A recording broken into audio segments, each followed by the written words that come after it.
ओम सभी को नमस्ते। मंत्रोच्चारण। ओम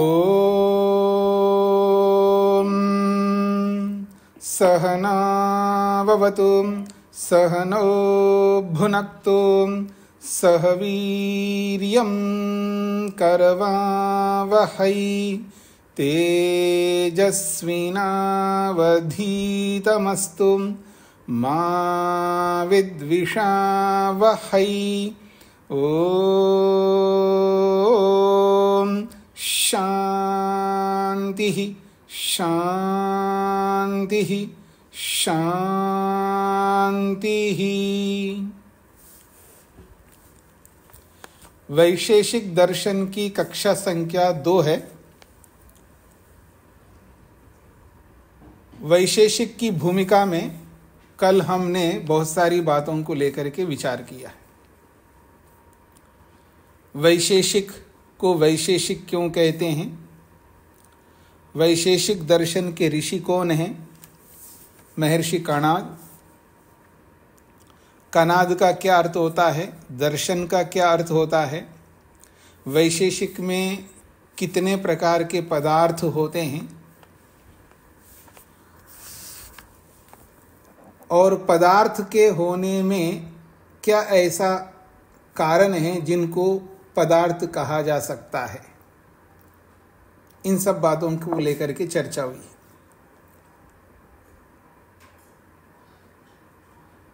अब एक विशेष चर्चा करने जा रहा हूं। वैशेषिक दर्शन में 3 प्रकार के कारण हैं।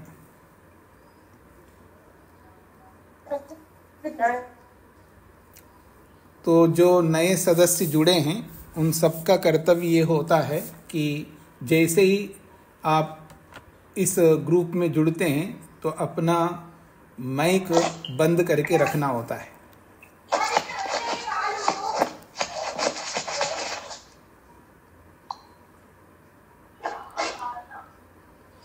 जो मेरी बात को सुन रहे हैं वो अपना माइक बंद करके रखिएगा, व्यवधान उत्पन्न नहीं करना है।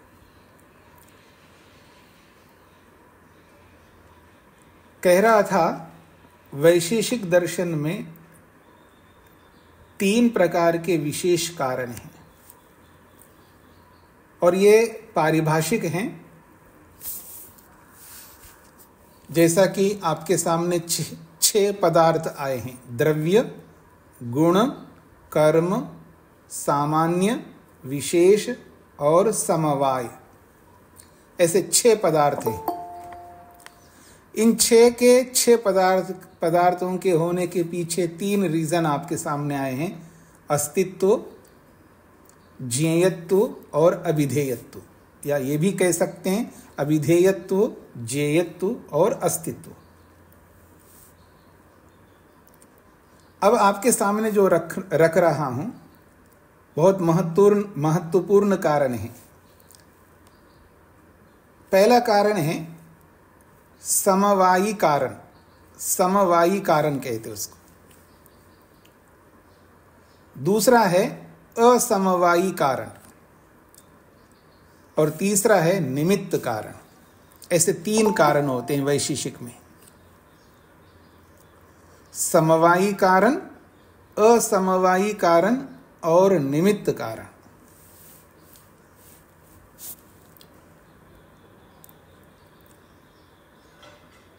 निमित्त कारण बहुत सरल है और समवायी कारण भी बहुत सरल है। असमवायी कारण को विशेष ध्यान देकर के समझने की आवश्यकता है। समवायी कारण उसको कहते हैं जो द्रव्य होता है। इन 6 प्रकार के पदार्थों में समवायी कारण द्रव्य होता है। द्रव्य ही समवायी कारण बनता है। 6 पदार्थों में मात्र द्रव्य ही समवायी कारण होता है। समवायी कारण वो होता है, व्यापक परिभाषा है, जिसमें गुण हो वो समवायी कारण है। जिसमें गुण हो वह समवायी कारण होता है। किसी भी प्रकार का कैसा भी गुण होना चाहिए। किसी को आप समवायी बताएंगे तो उसमें कोई ना कोई गुण होना चाहिए, एक हो, अनेक हो, असंख्य हो, उसकी कोई समस्या नहीं। पर गुणी को ही समवायी कारण कहते हैं। गुणी अर्थात गुण को धारण करने वाला।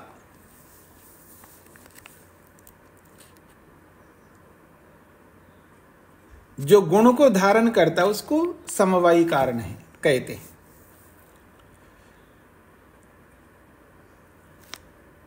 यह व्यापक परिभाषा है। जिसमें क्रिया होती हो उसको भी समवायी कारण कहते हैं। क्रिया, मूवमेंट, जिसमें क्रिया होती हो, जिसमें गुण होता हो, उसको समवायी कारण कहते हैं। तो जिसमें क्रिया और गुण हो उसको समवायी कारण जब हम कहेंगे, ये अव्याप्त दोष को प्राप्त होता है। अर्थात क्योंकि दो प्रकार के द्रव्य हैं, द्रव्य दो प्रकार के हैं। एक वो द्रव्य है जो सर्वव्यापी होता है, जैसा ईश्वर है, जैसा आकाश है। तो थोड़ी देर के लिए आप केवल ईश्वर को सामने रख करके देखिए, ईश्वर में क्रिया नहीं होती है, इसलिए अव्याप्त अर्थात ईश्वर को व्याप्त नहीं होगा। यदि आप परिभाषा ये बनाएंगे जिसमें क्रिया हो, जिसमें गुण हो, उसको समवायी कारण कहते हैं, तो ईश्वर में लागू नहीं होगा, क्योंकि ईश्वर में कोई क्रिया नहीं होती है। अर्थात ईश्वर में स्वयं क्रिया नहीं होती है, वो दूसरों को क्रिया देता है, वो एक अलग विषय है। जिसमें क्रिया होनी चाहिए। और जो एकदेशी वस्तु कितनी भी हो, एकदेशी द्रव्य कितने भी हो, सब में क्रिया होती है।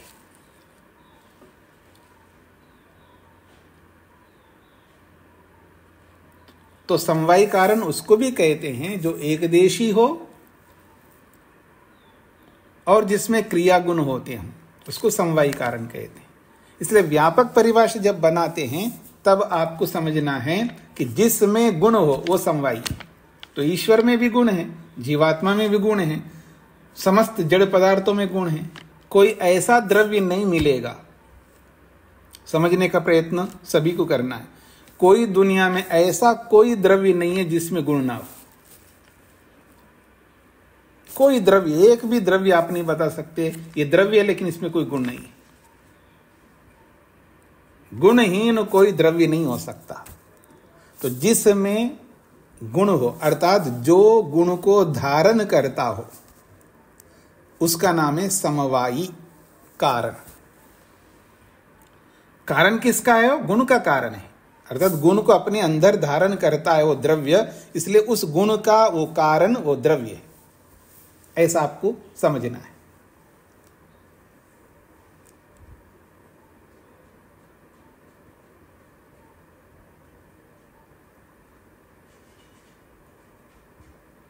समवायी, समवाय जो शब्द है ना, ये समवेतम शीलम यस्य, जो अपने अंदर धारण करने का स्वभाव हो, जो गुण को अपने अंदर धारण करने का स्वभाव हो, उसका नाम है समवाय।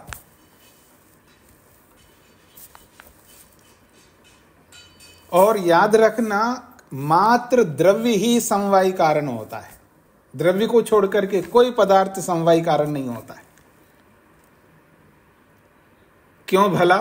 क्योंकि द्रव्य के अतिरिक्त कोई ऐसा पदार्थ नहीं है जो स्वतंत्र है, वो किसी दूसरे के आश्रित रहने वाले हैं। जैसा कि कल बताया था, गुण भी द्रव्याश्रित है, कर्म भी द्रव्याश्रित है, सामान्य भी द्रव्याश्रित है, विशेष भी द्रव्याश्रित है और समवाय भी द्रव्याश्रित है। तो 6 पदार्थों में 5 पदार्थ द्रव्याश्रित हैं, द्रव्य के कारण से हैं, इसलिए द्रव्य ही समवाय कारण बनता है। न गुण बनता है, न कर्म बनता है, न और कुछ बनता है।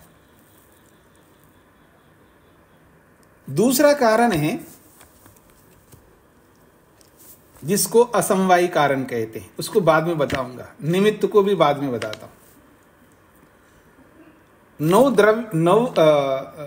6 पदार्थ होते हैं। 6 पदार्थों में पहला पदार्थ का नाम है द्रव्य, वो समवायी कारण होता है।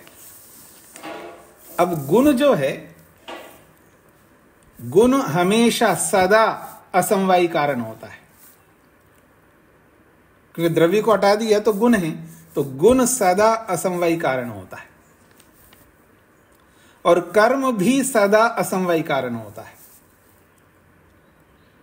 हां, गुण सीधा सीधा असमवायी कारण होता है और कर्म परंपरा से असमवायी कारण होता है।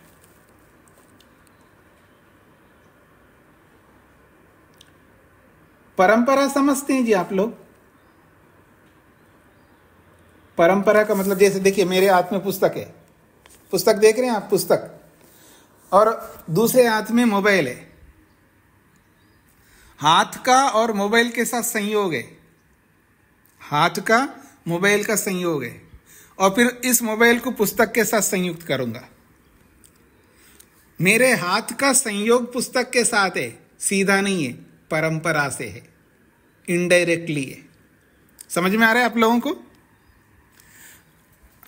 हाथ का और मोबाइल का सीधा संयोग है, सीधा का मतलब है साक्षात, और मोबाइल का जब पुस्तक के साथ संयुक्त करूंगा तो हाथ का भी संयोग है मोबाइल के साथ में। ये आप पढ़ेंगे आगे, इसको कहते हैं संयोगज संयोग, संयोगज संयोग कहते हैं। संयोग से उत्पन्न होने वाला संयोग को संयोगज संयोग कहते हैं। तो हाथ का संयोग पुस्तक के साथ है, लेकिन सीधा नहीं है, परंपरा से। ठीक इसी प्रकार से गुण सीधा असमवायी कारण होता है और कर्म परंपरा से असमवायी कारण होता है।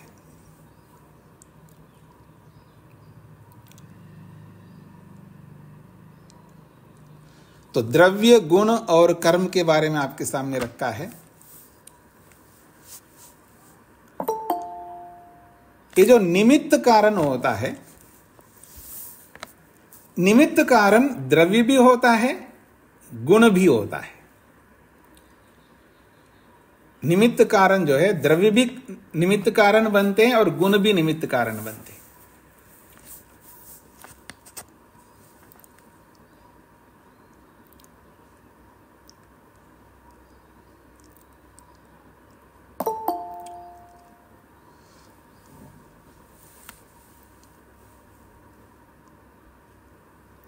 बाद में सारी प्रक्रिया आप पढ़ेंगे, केवल आपको भूमिका के रूप में समझना है। समवायी कारण जो गुण को धारण करता है उसको समवायी कहते हैं, और समवायी द्रव्य मात्र समवायी कारण होता है। गुण समवायी नहीं होता है, कर्म समवायी नहीं होता है। गुण मात्र असमवायी कारण होता है, कर्म मात्र असमवायी कारण होता है। निमित्त कारण द्रव्य भी होता है और गुण भी होते हैं, इतना आपको समझना है।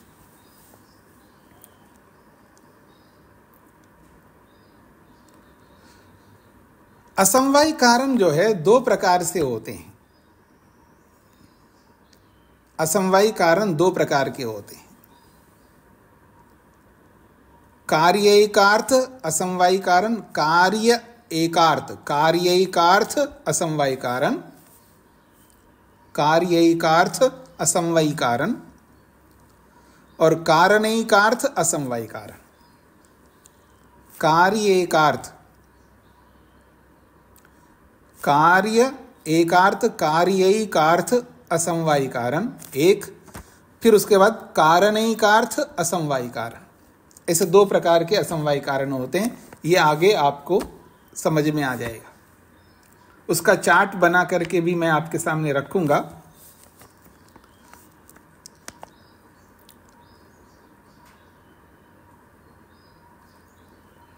द्रव्य जो है 9 प्रकार के होते हैं, द्रव्य 9 होते हैं।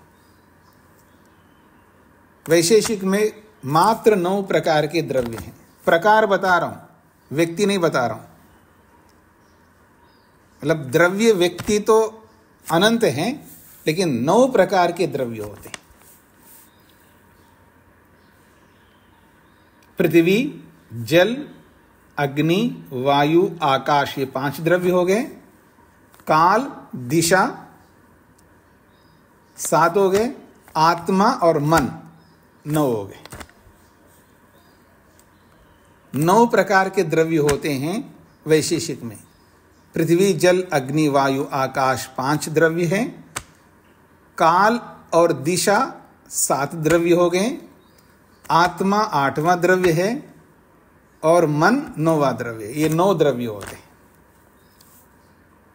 यानी 9 प्रकार के द्रव्य होते हैं, ऐसे समझ लीजिएगा।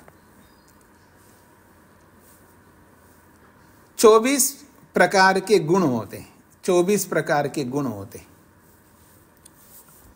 वैशेषिक में 9 प्रकार के द्रव्य, 24 प्रकार के गुण, 5 प्रकार के कर्म, मात्र 5 प्रकार के कर्म होते हैं।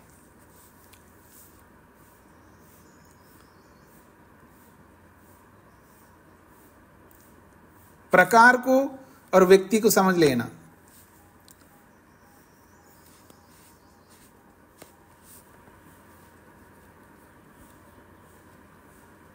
जैसे मैं बोलूं 2 प्रकार के मनुष्य होते हैं। कितने प्रकार के होते हैं? 2 प्रकार के मनुष्य होते हैं, एक स्त्री और एक पुरुष। 2 प्रकार के मनुष्य हो गए ना, स्त्री और पुरुष, 2 प्रकार के मनुष्य। तो 2 ही व्यक्ति है क्या? व्यक्ति तो अनंत है। अनंत का मतलब है हम यूं कह सकते हैं अनगिनत है, यूं कहिएगा अरबों हैं, पर 2 प्रकार के मनुष्य हैं। तो ऐसे ही 9 प्रकार के द्रव्य, प्रकार, 2 प्रकार के मनुष्य। समझ में आ गया ना? 2 प्रकार के मनुष्य कैसे होते? एक स्त्री एक प्रकार, पुरुष एक प्रकार। ऐसे ही 9 प्रकार के द्रव्य। समझ में आ गया आपको स्पष्ट? ऐसे 24 प्रकार के गुण, ये भी आपको समझ में आ जाएगा। फिर बोल रहा हूं 5 प्रकार के कर्म, ये भी समझ में आ गया आपको। अब देखिएगा, द्रव्य, गुण, कर्म 3 पदार्थ हो गए। सामान्य, ये चौथा पदार्थ है। सामान्य 2 प्रकार का होता है। सामान्य 2 प्रकार का होता है। एक सामान्य को कहते हैं अपर सामान्य और एक सामान्य कहते हैं पर सामान्य। सामान्य 2 प्रकार का है। एक का नाम है अपर सामान्य, दूसरा का नाम है पर सामान्य।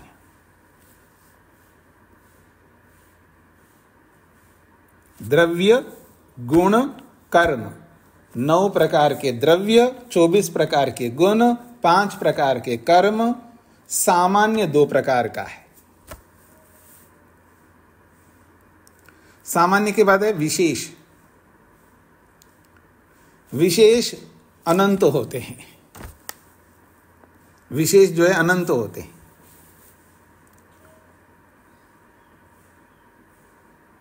और समवाय, ये 6ठा पदार्थ है।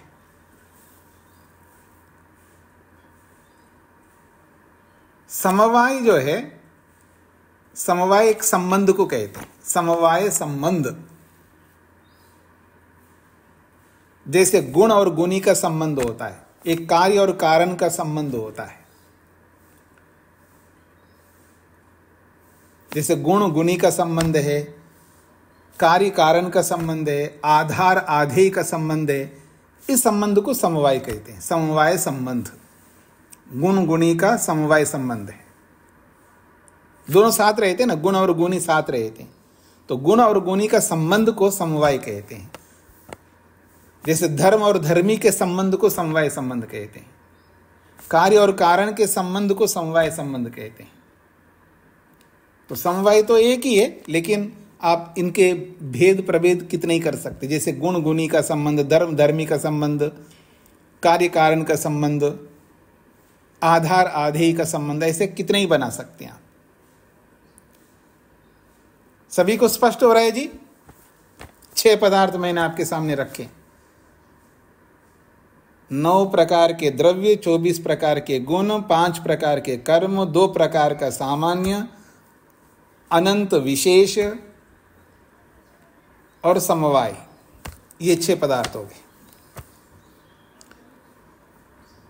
और 3 प्रकार के कारण बताया आपके सामने। एक का नाम समवाय कारण, एक का नाम असमवाय कारण और एक का नाम निमित्त कारण। अब आते हैं समवाय कारण 2 प्रकार से होते हैं। समवाय कारण नित्य द्रव्य भी होते हैं, अनित्य द्रव्य भी होते हैं।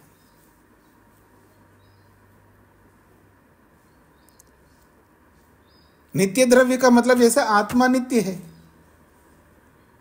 और ऐसे ही यहां पर पृथ्वी, जल, अग्नि, वायु, आकाश, ये जो 9 द्रव्य है सब नित्य है यहां पर। हाँ, ये याद रखना वैशेषिक दर्शन में, क्योंकि कल आपके सामने बताया वैशेषिक अलग प्रकार का है। जिनको आधार बेस बना करके आगे की बात करता है वो सारे आधार नित्य हैं यहां पर। मन भी नित्य है यहां पर, आत्मा नित्य है यहां पर, काल नित्य है यहां पर, दिशा भी नित्य है यहां पर। पृथ्वी, जल, अग्नि, वायु, आकाश, काल, दिशा, आत्मा और मन, ये 9 के 9 नित्य हैं यहां पर। नित्य द्रव्यों के गुण नित्य होते हैं और अनित्य द्रव्यों के गुण अनित्य होते हैं। नित्य द्रव्यों के गुण नित्य होते हैं, अनित्य द्रव्यों के गुण अनित्य होते हैं।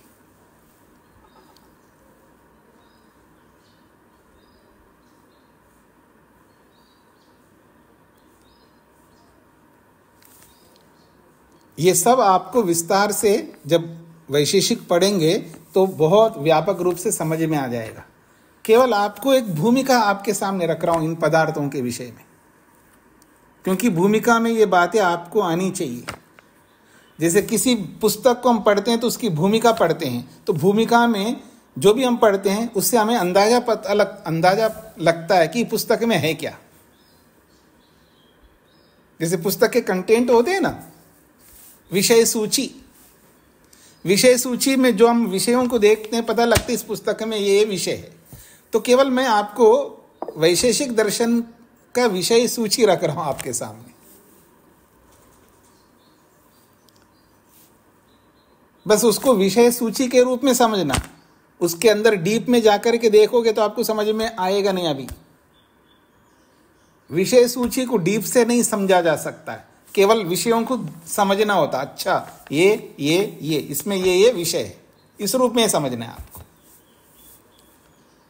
डीप में तो पुस्तक के अंदर जब सब पढ़ेंगे तो पता लग जाएगा आपको, तब तक आपको धैर्य रखना है। ये बातें स्पष्ट हो गई जी, क्लियर है सबको? आपको 6 पदार्थ, 9 प्रकार के द्रव्य, 24 प्रकार के गुण, 5 प्रकार के कर्म और 2 प्रकार का सामान्य, अनंत विशेष और समवाय, और 3 आपके सामने विशेष कारण बताए हैं, समवायी कारण, असमवायी कारण और निमित्त कारण।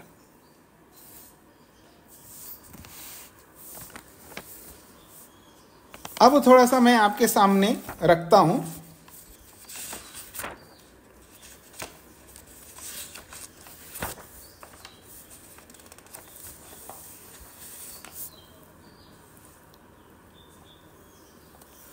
जो द्रव्य के बारे में मैंने बोला है। द्रव्य किसको कहते हैं? जो गुण को धारण करता हो, जो क्रिया को धारण करता हो। अर्थात यूं कहिए, द्रव्य वो है जिसमें गुण हो, जिसमें क्रिया हो, उसको द्रव्य कहते हैं। ये सीमित परिभाषा है, और व्यापक परिभाषा वो है जिसमें गुण हो वो द्रव्य, जिसमें गुण हो वो द्रव्य, और सीमित में जिसमें क्रिया हो, गुण हो, वो द्रव्य।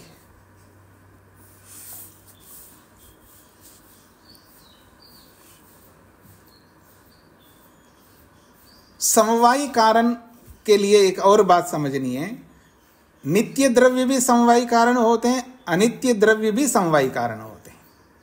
क्योंकि नित्य द्रव्य भी गुण को धारण करते हैं और अनित्य द्रव्य भी गुण को धारण करते हैं।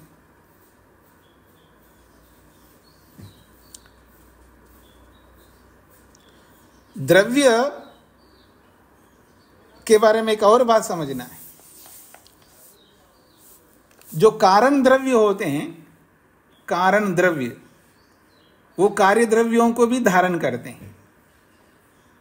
कारण द्रव्य कार्य द्रव्यों को भी धारण करते हैं। जैसे मिट्टी कारण द्रव्य है और घड़े को वो धारण करती है मिट्टी, तो घड़े का समवायी कारण द्रव्य है, यानी कारण द्रव्य है। तो यहां यह भी आपको समझना है, जैसे द्रव्य गुण का भी समवायी कारण है, क्रिया का भी समवायी कारण है, द्रव्य का भी द्रव्य समवायी कारण होता है। द्रव्य का द्रव्य समवायी कारण, इसको समझ लीजिएगा।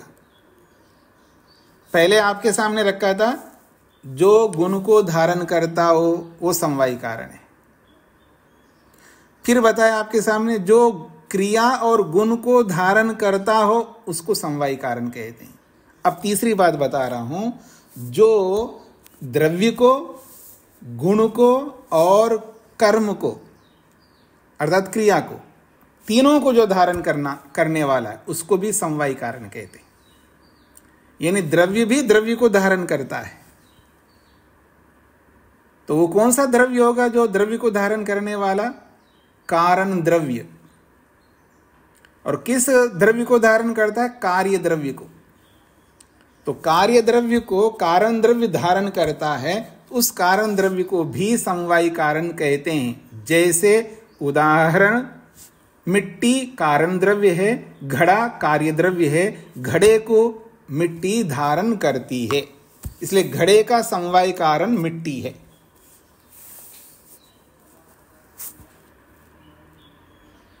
ये स्पष्ट हो रहा है जी आप सबको? जिसको भी समझ में नहीं आए तो पूछ सकते हैं आप। धारण करना समझते हैं जी?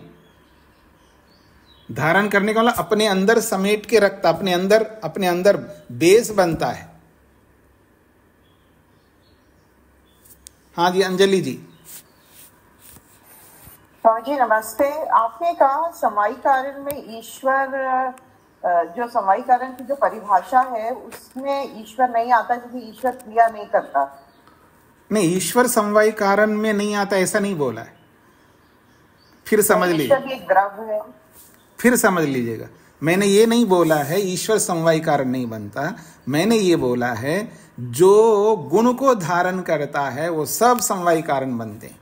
तो ईश्वर भी गुण को धारण करता है, इसलिए वो समवायी कारण है। ईश्वर क्रिया को धारण नहीं करता ये बोला, अर्थात ईश्वर में क्रिया नहीं होती है, ईश्वर के अंदर क्रिया नहीं होती है।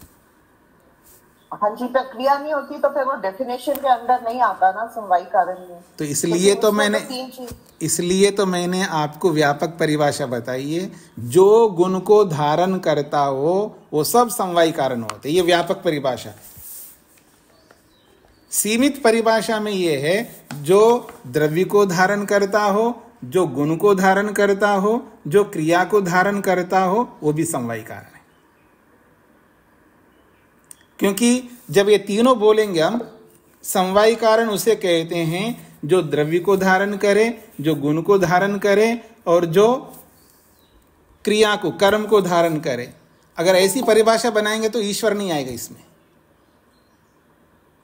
इसलिए व्यापक परिभाषा में जो गुण को धारण करता हो वो समवायी कारण होगा, उसमें ईश्वर भी आएगा, समस्त द्रव्य आएंगे।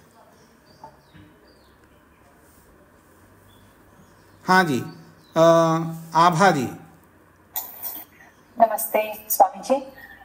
व्यापक परिभाषा और सीमित परिभाषा, इन दो में क्या अंतर है?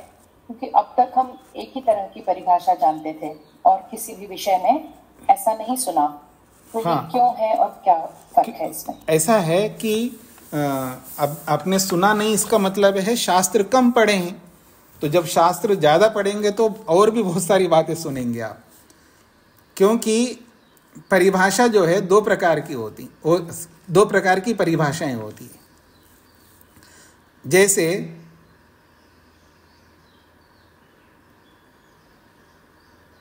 सबको सत्य बोलना चाहिए, ये व्यापक परिभाषा है। सबको सत्य बोलना, सत्य में कोई विकल्प नहीं है।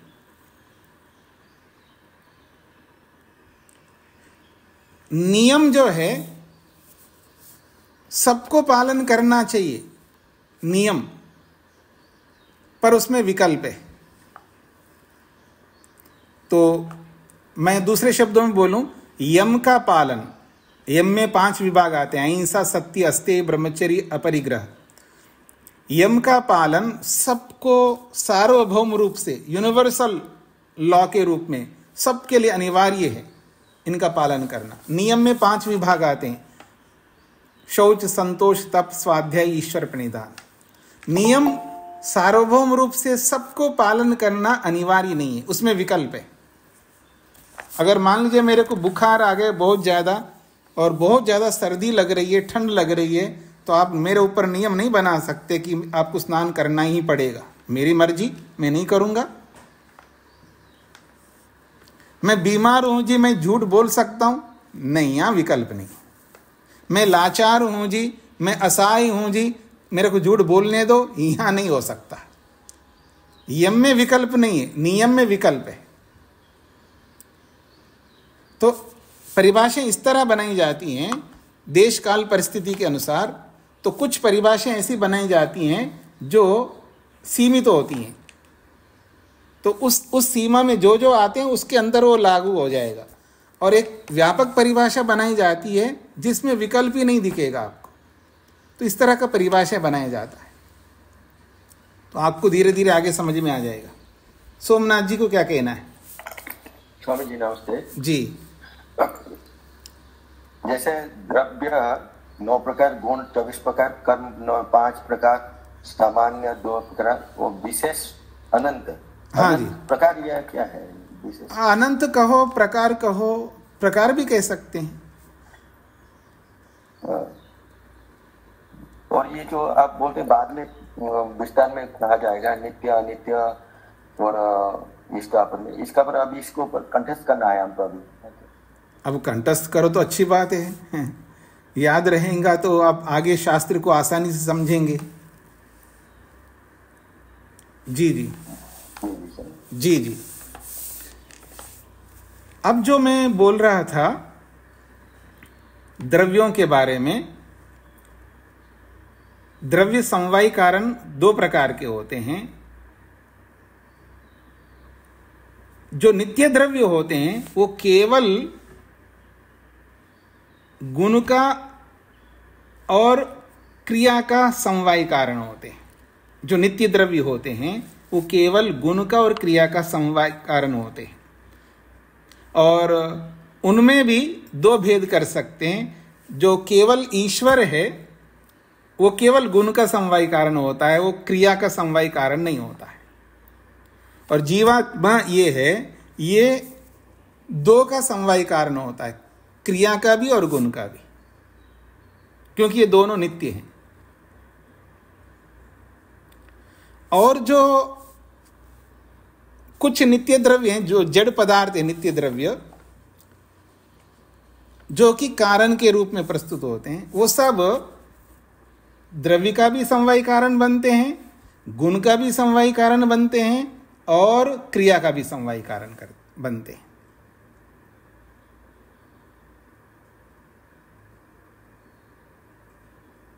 ये आपको आगे आसानी से समझ में आ जाएगा, आप इतना ही समझना है आपको। अब मैं थोड़ा सा आगे बढ़ता हूं।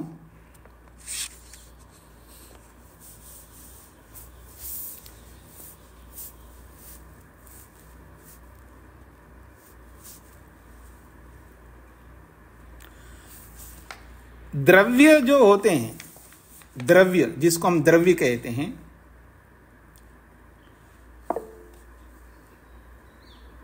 कुसुम जी को क्या कहना है?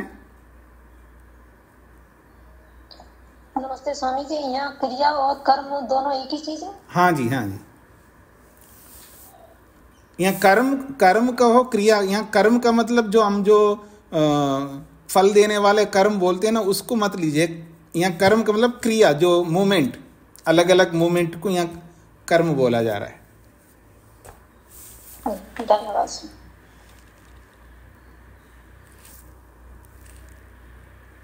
ये जो गुण होते हैं, गुण, जैसे गुण द्रव्य के आश्रित रहते हैं,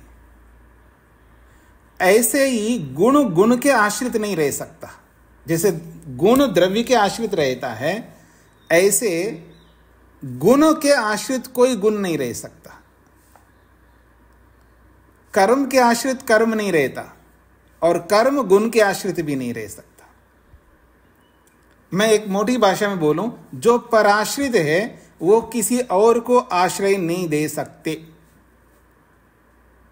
जो स्वयं दूसरे के आश्रित रहने वाले हैं, जो पदार्थ स्वयं दूसरे के आश्रित रहते हैं, वो पदार्थ किसी को आश्रय नहीं दे सकते।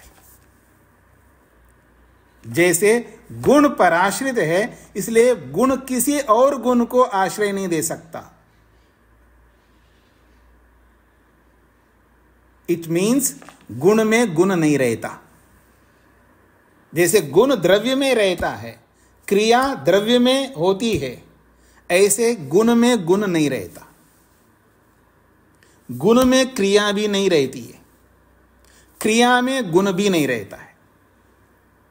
ये सब समझ लीजिएगा, बहुत महत्वपूर्ण बातें हैं। क्या बोला है? जो पदार्थ पराश्रित है, दूसरे के आश्रय में रहते हैं, वो पदार्थ अपने में किसी को आश्रय नहीं दे सकते। जैसा गुण पराश्रित है, अर्थात द्रव्य के आश्रित रहता है, इसलिए गुण किसी और गुण को आश्रय नहीं दे सकता। इट मीन्स गुण में गुण नहीं रहता है। ठीक इसी प्रकार से गुण में क्रिया भी नहीं रहती, क्योंकि क्रिया भी पराश्रित है, द्रव्याश्रित है, इसलिए क्रिया भी गुण में नहीं रह सकती और क्रिया में गुण नहीं रह सकता। स्पष्ट हो गया जी सभी को, या किसी को संशय है?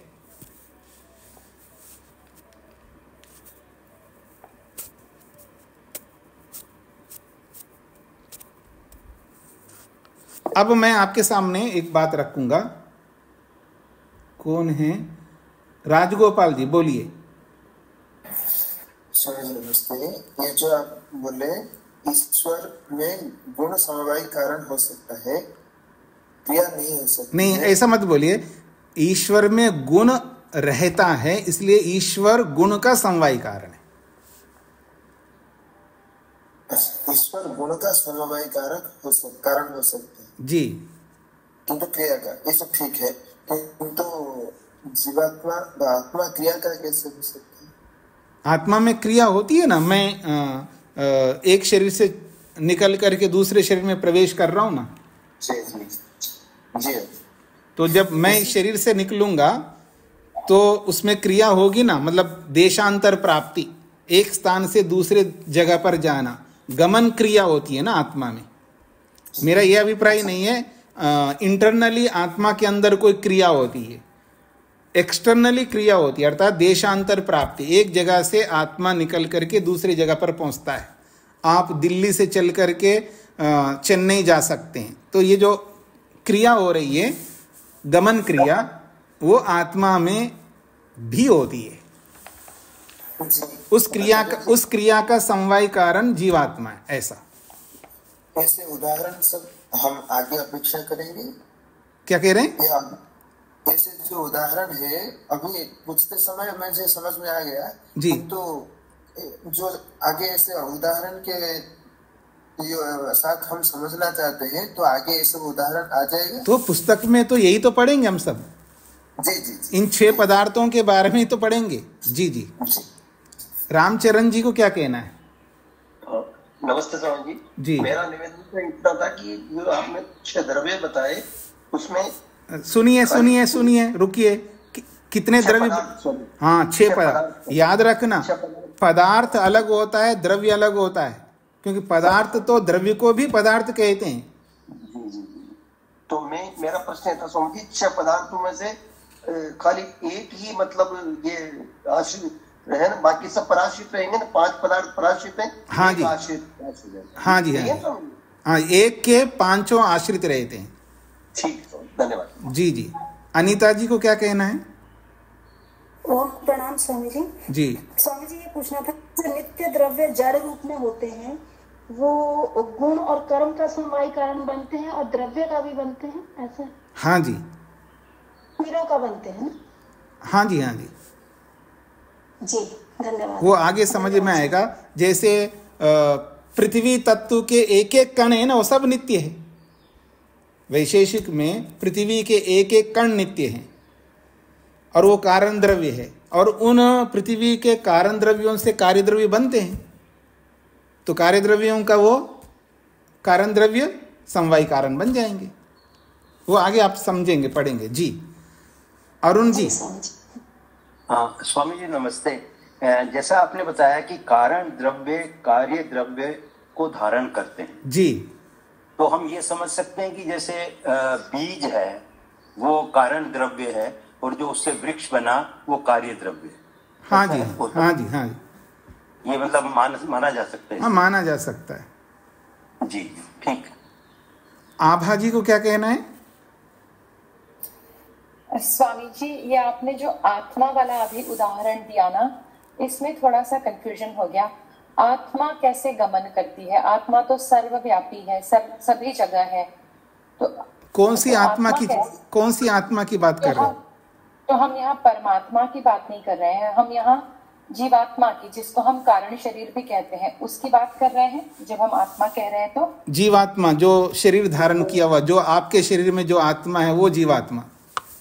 जीवात्मा, हाँ, जी। या जिसको कॉजल बॉडी या कारण शरीर भी कहते हैं। नहीं, आत्मा को कारण शरीर नहीं कहते हैं। आत्मा अलग है और कारण शरीर अलग है। आपने सांख्य नहीं पढ़ा है क्या, या पढ़ लिया आपने? नहीं पढ़ा है, वो बाद में आपको धीरे धीरे पता लग जाएगा। जी, बस केवल इतना समझ लीजिएगा, जीवात्मा को यहाँ पर बोला जा रहा है जो शरीर में रहने वाला है। जब वो शरीर का त्याग करता है जीवात्मा, तो दूसरे शरीर में जब जाएगा तो गति होती है उस आत्मा में, वो एक जगह से निकल करके दूसरी जगह में पहुंचता है। तो ये जो गमन क्रिया है वो आत्मा में होती है। जी, तो इसलिए उसको वो क्रिया, गमन क्रिया को धारण करने वाला जीवात्मा है। तो क्रिया को भी जीवात्मा धारण करता है, ऐसा है। जी, तो यहाँ हमने जो 9 द्रव्य कहे हैं उसमें जो आत्मा शब्द का उपयोग है उसको हमें जीवात्मा समझना है। नहीं, दोनों को समझना। आत्मा शब्द जो है वो जाति अर्थ में है। आत्मा से जीवात्मा भी लेंगे, आत्मा से परमात्मा भी लेंगे। इसलिए उसका 2 भेद किए ना। एक जीवात्मा होता है जो क्रिया को धारण करता है, एक परमात्मा होता है जो क्रिया को धारण नहीं करता है। ओके, जी जी, हाँ जी, आगे बढ़ रहा हूं जी मैं। जो बात आपके सामने रखी है, गुण गुण को धारण नहीं करता। अब इसका एक उदाहरण दे रहा हूं आपके सामने। एक गुण रूप गुण, दूसरा रस गुण, तीसरा गंध गुण, चौथा स्पर्श गुण, पांचवा शब्द गुण। तो 5 गुण हैं। तो ये जो 5 संख्या है कहाँ रहती है? 1 रूप गुण, 2 रूप गुण, 3 रूप गुण, 4 रूप गुण, 7 रूप होते हैं जी। जैसे मोटे तौर पर 7 रूप बोलते हैं ना, 7 रूप हैं। तो ये 7 संख्या है। ये संख्या भी एक गुण है। वैशेषिक में संख्या एक गुण है। तो 7 रूप होते हैं। तो ये जो 7 संख्या है ये किस में रहती है? आप में से जो भी बता सकते हैं हाथ खड़ा करना है। अल्पना जी, आपने वैशेषिक पढ़ा है, जो नहीं पढ़े वो बता सकते। हाँ, वेद प्रिया जी बताएंगी। द्रव्य में, द्रव्य में, बिल्कुल ठीक है। जब लेकिन 7 रूप बोला जा रहा है ना, ऐसा लगता है कि ये 7 रूप में, यानी 7 कलर्स में, ये 7 संख्या भी उन्हीं कलर्स में रहती है, ऐसा लगता है। ये विकल्प वृत्ति है।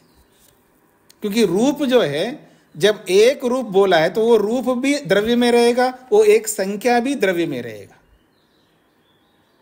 क्योंकि केवल गुण का प्रयोग नहीं होता है, क्योंकि गुण केवल नहीं रह सकते। ये भी आप सबको समझना है, गुण स्वतंत्र नहीं रह सकते। द्रव्य से हट करके गुण स्वतंत्र कभी नहीं रह सकते। अगर ये बात आपको समझ में आ जाए ना, आपके आधे दुख वैसे समाप्त हो जाएंगे। ये बहुत महत्व। वैशेषिक का प्रयोजन क्या है वो बताएंगे, अभी सूत्र पढ़ेंगे। वैशेषिक का प्रयोजन है अभ्युदय को प्राप्त करना और निश्रेयस रूपी मुक्ति को प्राप्त करना। यदि कोई ये व्यक्ति ये समझ लेना कि गुण स्वतंत्र नहीं रह सकते, प्रैक्टिकली अगर समझ ले व्यक्ति, क्रियात्मक रूप से समझ ले, विवेक से वैराग्य से समझ ले, उसके आधे दुख वैसे समाप्त हो जाएंगे। आधे दुख, बहुत सारे दुख दूर हो जाएंगे व्यक्ति के। यही समझ नहीं रखता आदमी। शास्त्र इसलिए पढ़ना चाहिए, विद्या इसलिए प्राप्त करनी चाहिए। विद्या से ही दुख दूर होते हैं। दुनिया में दुख को दूर करने वाली कोई चीज है वो मात्र केवल केवल केवल विद्या है। और अविद्या के कारण से, मूर्खता के कारण से सर्वाधिक दुख होते हैं जीवन में। और जो विद्या यथार्थ रूप में, विद्या का मतलब इंफॉर्मेशन की बात नहीं कर रहा हूं जी। इंफॉर्मेशन एक डिफरेंट है। इंफॉर्मेशन इट मीन्स जानकारी। जानकारी होना अलग है और उस जानकारी का प्रयोग करना अलग है। जब जानकारी को प्रयोग में लाया जाता है उसको विद्या कहते हैं। जानकारी को जब अप्लाई करता है लाइफ में, जानकारी को व्यवहार में उतारता है, तो व्यवहारिक जो जानकारी है उसको विद्या कहा गया है। उसी को तत्वज्ञान कहा है, उसी को ज्ञान कहा है।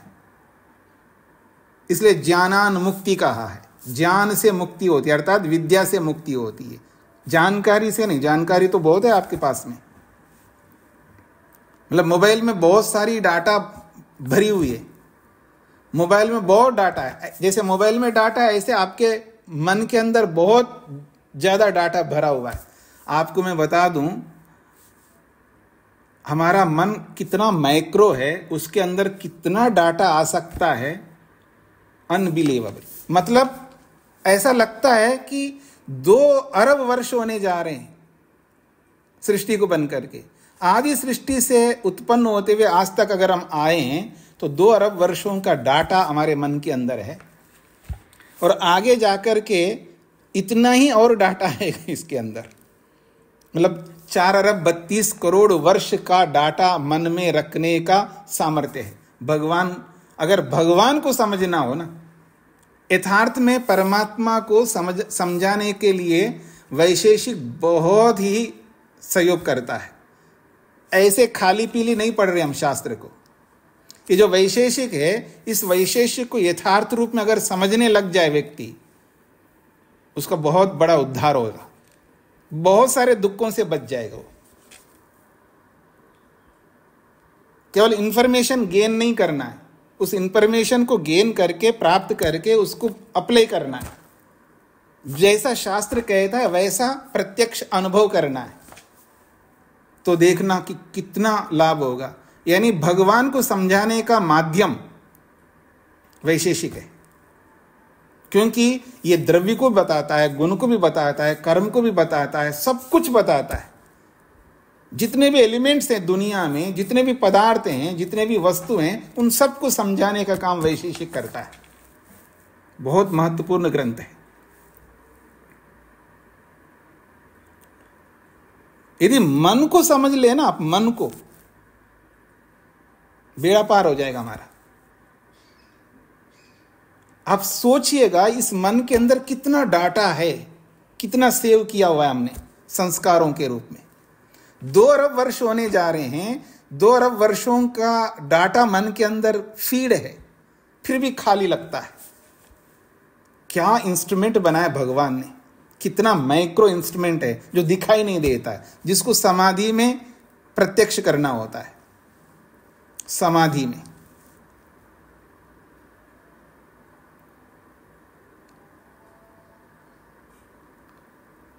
ईश्वर साक्षात समझ में नहीं आता, ईश्वर किसी के थ्रू समझ में आता है। और जिसके थ्रू ईश्वर समझ में आता है उनमें से एक है मन। ऐसे तो बहुत सारे पदार्थ हैं, लेकिन मन भी बहुत महत्वपूर्ण है। तो आइए, गुण में गुण नहीं रहता है, कर्म में कर्म नहीं रहता है, द्रव्य में द्रव्य रहता है। जब द्रव्य में द्रव्य रहता है तो समझ लेना कारण द्रव्य में कार्य द्रव्य रहता है, ऐसे समझना है। अब कारण द्रव्य जब बोला जाएगा ना, वो कारण द्रव्य मात्र जड़ पदार्थ होंगे, नॉन लिविंग थिंग ही कारण द्रव्य होंगे। लिविंग बीइंग जो है वो कारण द्रव्य नहीं कहलाएंगे।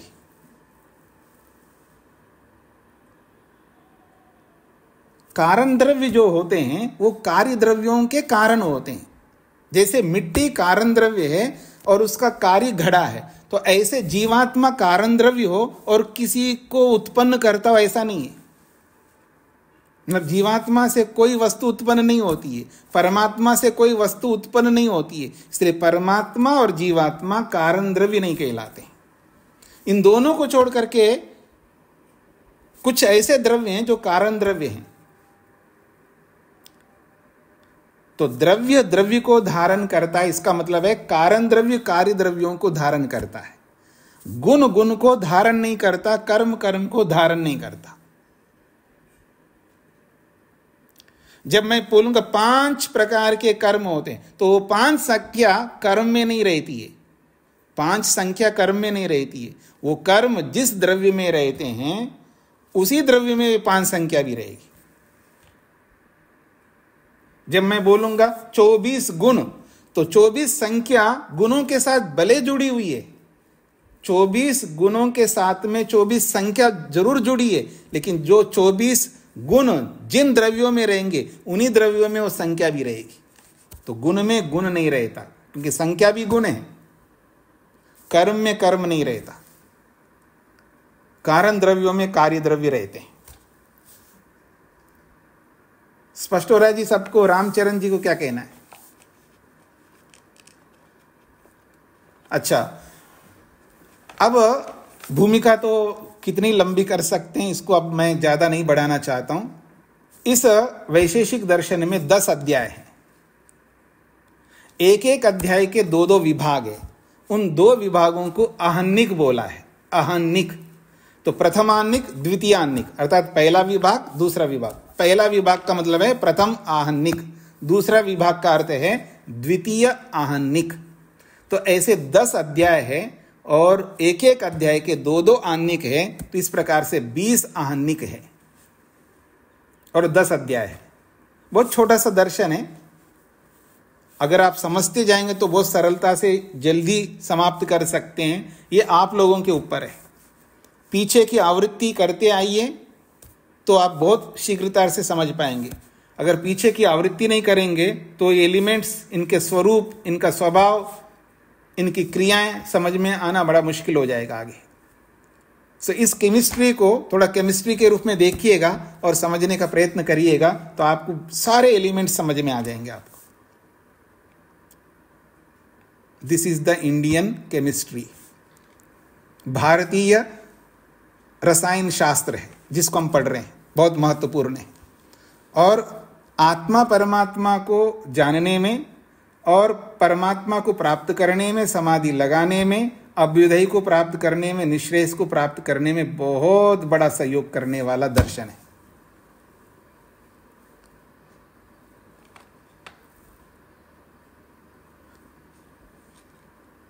एक बात यह भी कहना चाहूंगा आपके सामने, जो हम ये पढ़ते जा रहे हैं इसमें मुख्य मुख्य बहुत सारी बातें आती हैं। सुनते समय ऐसा लगता है आसान लगेगा आप, इसलिए आप नोट नहीं करते हैं। तो कुछ ऐसी बातें आती है बीच बीच में, उसको साथ साथ नोट करते जाएंगे आप, तो जब आवृत्ति करेंगे उन विशेष बातों को एक बार आवृत्ति करते जाएं तो बार बार आवृत्ति होती जाएगी, तो आपको याद आसानी से रहेंगी। दूसरी बात यह है, समय से पहले जुड़ जाइए। पीछे कल भी आपके सामने बोला है और आज भी बोल रहा हूं, जब 15 मिनट पहले इसको प्रारंभ करते हैं पहले से ज्वाइन हो जाइए, ताकि आपको समस्या नहीं होगी, बाद में आपको दिक्कतें नहीं आएंगी।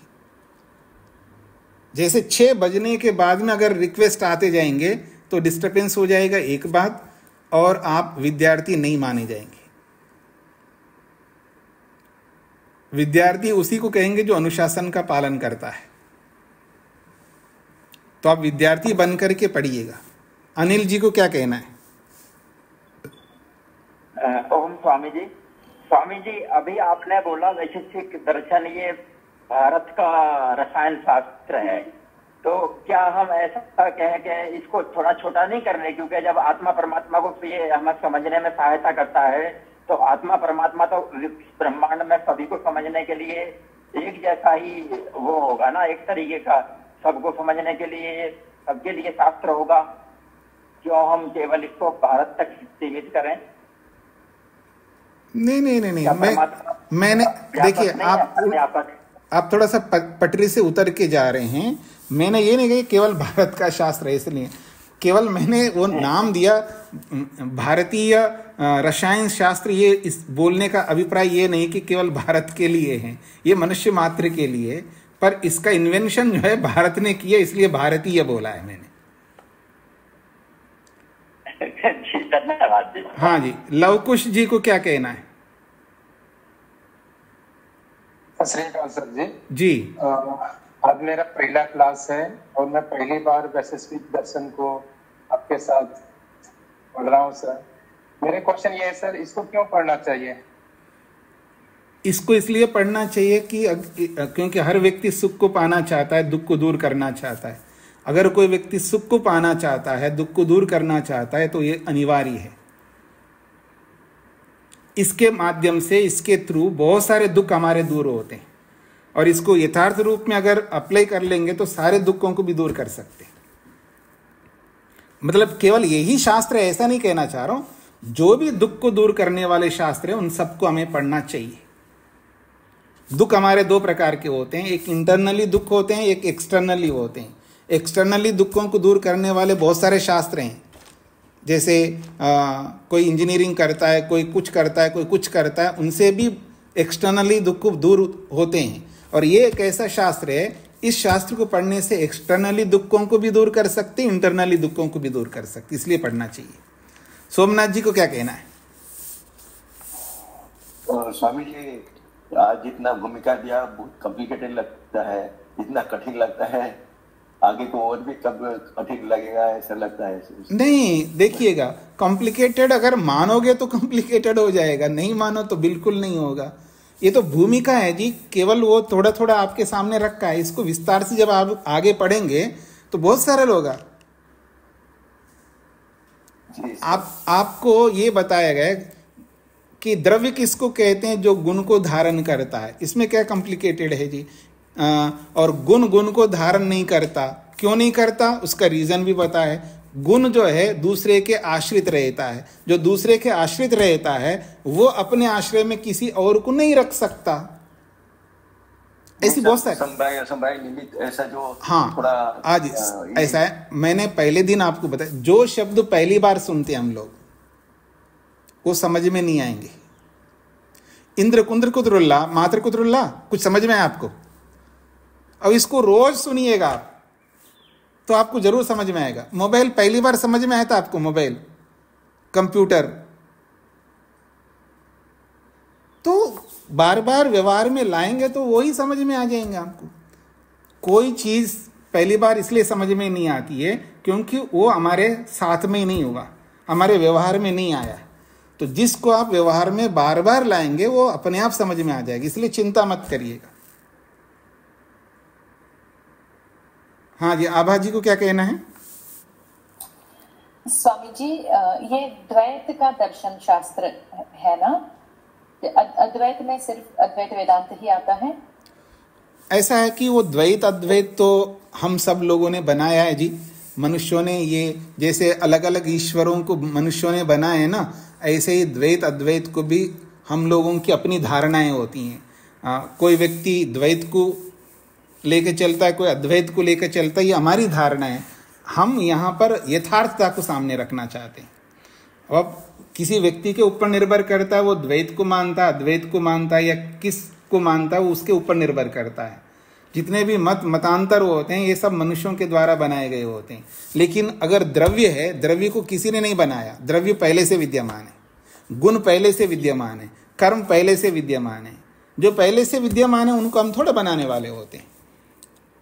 तो ऐसे ही कोई नहीं जी, केवल अद्वैत ही होता है, द्वैत होता ही नहीं है, तो ये मनुष्य ने बनाया ऐसा। तो इसलिए हम उस पर नहीं जाएंगे, द्वैत अद्वैत त्रैत को के ऊपर नहीं जाएंगे।